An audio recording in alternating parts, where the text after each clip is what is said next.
Forget the academic. We're not academics. Forget the hypothetical. We live in the real world. And lawyers have already filed new cases off of Friday's decision by the United States Supreme Court to imperil birthright citizenship in the 14th Amendment.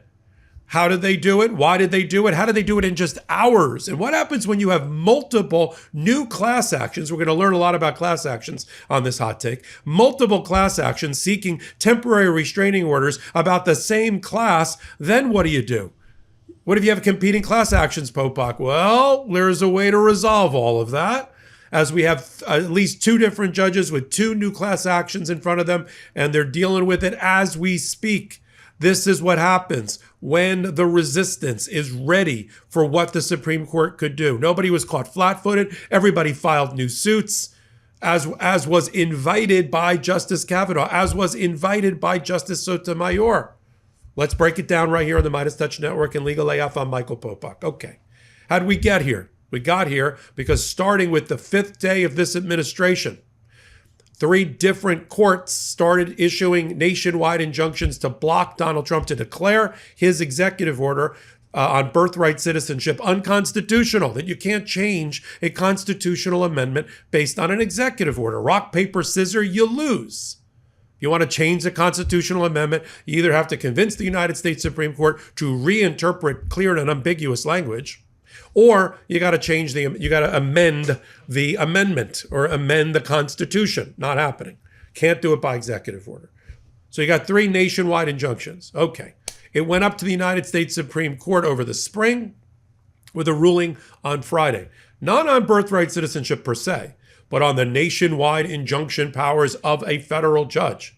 And the Supreme Court 6-3 MAGA right wing ripped out of the tool bag from federal judges the ability to issue nationwide injunctions based on the parties they have in front of them.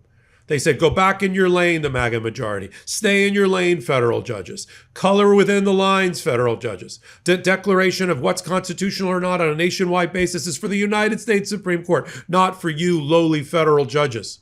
You get to just issue injunctions that fit with the parties that are in front of you. You just do cases and controversies. We'll do the big picture. And despite the fact that months or years can go by and babies are born without nation, they're nationless, they're citizenshipless, they don't get government funding in red states, they don't get a passport. But to the Supreme Court, well, this is what we're declaring. Of course, they left open a couple of major holes, like what happens when a group of states get together and sue for a nationwide injunction, like 19 or 20 states that got together. Well, we'll punt for that for another day. Shouldn't I know that coming out of the order on Friday? But I don't.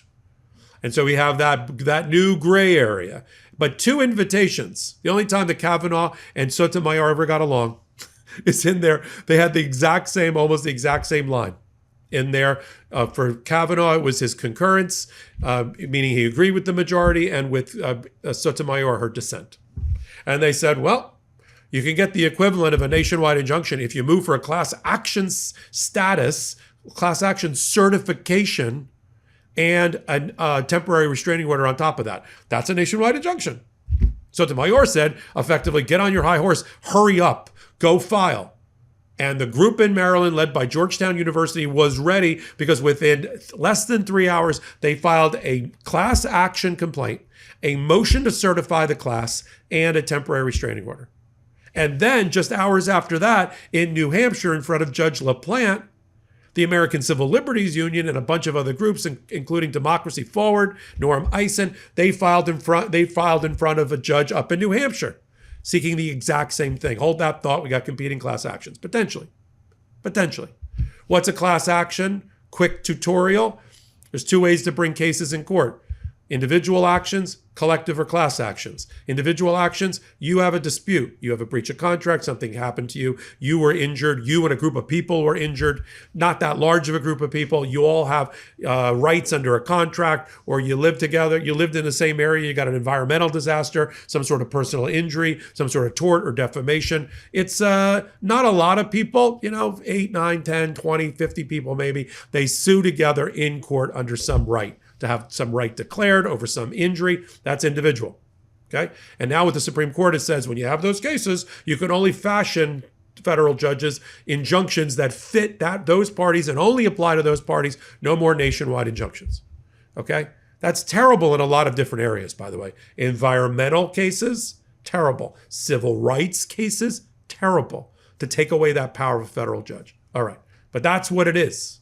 Did you know the liver is the second largest organ in your body? It's responsible for over 500 functions.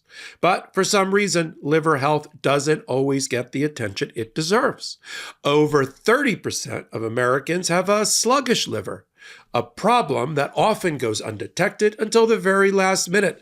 Dose is on a mission to educate us all on why it's so important to maintain your liver health, and has created an incredible product to help you do just that. I mean, I found a clinically supported, potent, and effective solution, and I can't wait to share it with you. Dose for Your Liver was formulated to cleanse your liver of unwanted elements, aid digestion. I mean, it acts as your body's filter, flushing out unwanted elements and breaking down what you consume into essential nutrients.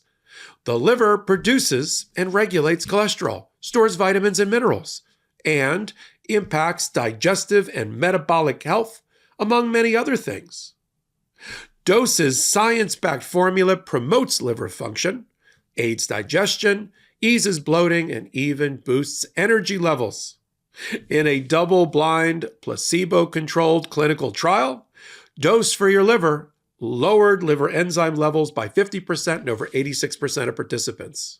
Stick with Dose and feel the incredible benefits over time. More energy, better digestion, reduced bloating, healthier liver enzyme function, reduction in brain fog, and better sleep. One Dose for Your Liver shot is equivalent to 17 shots of turmeric juice. Dose is gluten-free, dairy-free, sugar-free, and vegan. Save 30% on your first month of subscription by going to dosedaily.co/legalaf or entering legalaf at checkout. That's dosedaily.co/legalaf for 30% off your first month subscription. Now, you have class action or collective action. That is, a couple of people represent, along with their lawyers, a class of people certified by the judge that are similarly situated, that have injuries that are similar, or you can break them up into subclasses, and you can bring the case together. So you don't need to bring 100,000 or 300 million people together on a constitutional violation, because we're all being violated, right, by Donald Trump. And so he's doing nationwide damage. There needs to be a nationwide tool in the toolbox. So they want it to be, the Supreme Court wants it to be class actions. So there's a set of rules about how you bring class actions and what the requirements are and the elements of it. It's much more difficult than just getting a nationwide injunction from a federal judge. That's why it's reported as a win for Donald Trump. But you can do it. I can't think of a better case than a birthright citizenship attack that affects all Americans, especially mothers who gave birth after February with the executive order or are pregnant or into the future.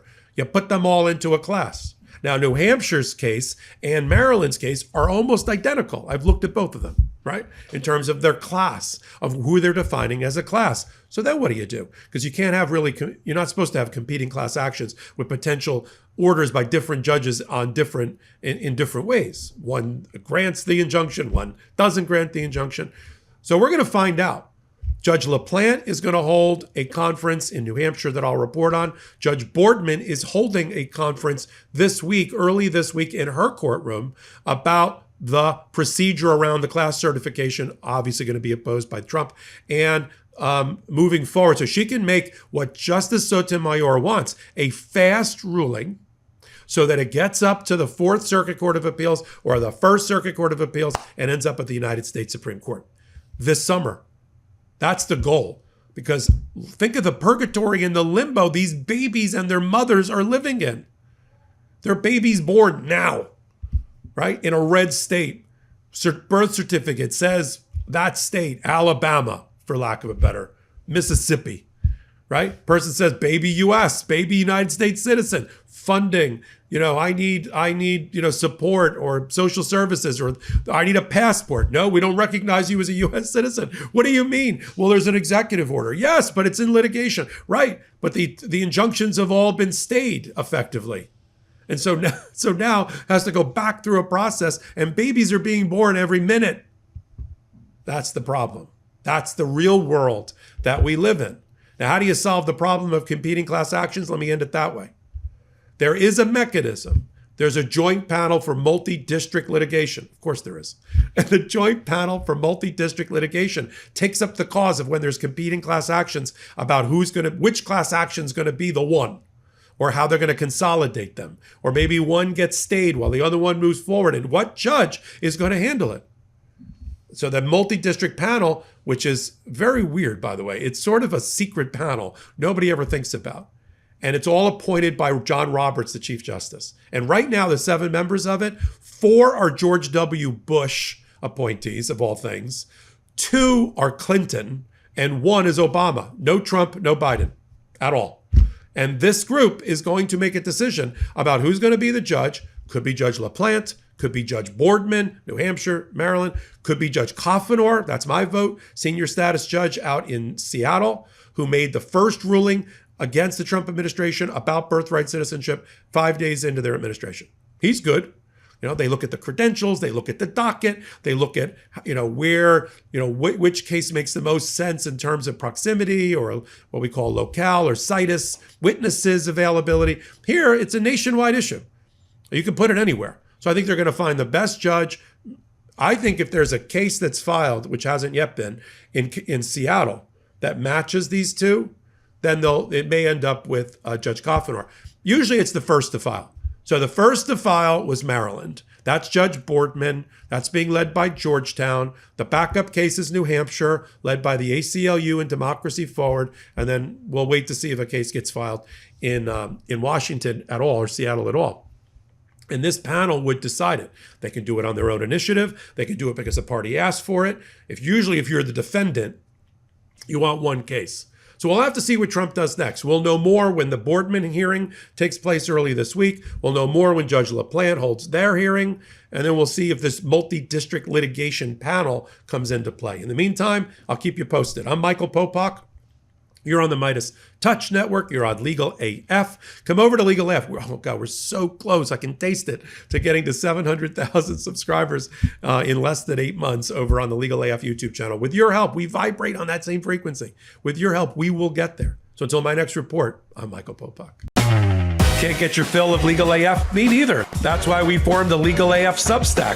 Every time we mention something in a hot take, whether it's a court filing or a oral argument, come over to the Substack. You'll find the court filing and the oral argument there, including a daily roundup that I do called, wait for it, Morning AF. What else? All the other contributors from Legal AF are there as well. We got some new reporting. We got interviews. We got ad-free versions of the podcast and hot takes. Where? Legal AF on Substack. Come over now to free subscribe.